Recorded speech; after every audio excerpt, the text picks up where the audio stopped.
I've always been involved with the nonprofit world.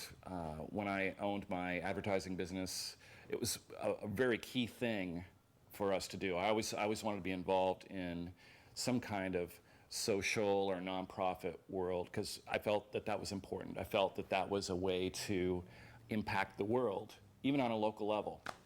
So I don't know exactly how I met Burke. It was kind of random, I think. I think it was pretty much on, a tweet up or something like that. We met through a mutual friend, and he told me his story at a coffee house, and he was just so expansive and excited and really was so into it. I just kind of bought into the whole idea because, quite frankly, the idea of putting creatives and nonprofits together is a really great idea.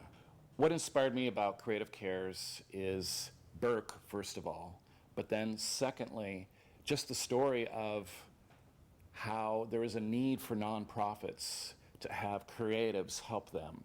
The nonprofit world doesn't really understand marketing, unfortunately, even though this is a marketing world, it's a communications world, it's a media world. But nonprofits are high touch, they're not high tech. So they really need help in all aspects of media, and I understood that just based on my own experience. My previous experience with nonprofits is through a variety of clients, everyone from OPB, which I loved as a client, the Oregon Humane Society, which is a great client, a great place. If you've never been out there, go out there. It's like a palace for animals. Another one is the Oregon Coast Aquarium.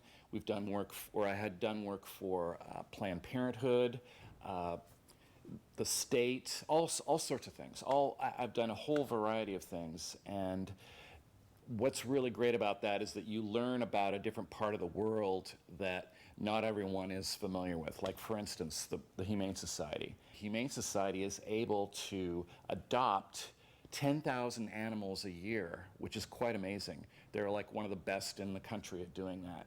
And once you get inside and understand how they do things and how they work with volunteers and the state and correctional officers and the whole ball of wax, you realize that this is a huge machine that takes a very large undertaking.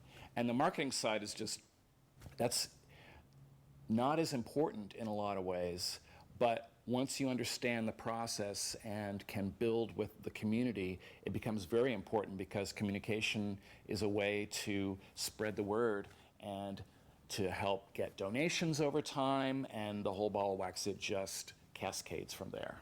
I have gotten involved with organizations outside of just doing the marketing, although a lot of times that seems to be a very important aspect of what I've been doing. But also I've gone in and gone to the soup kitchen and helped serve up meals. I've done some volunteer work with the Humane Society.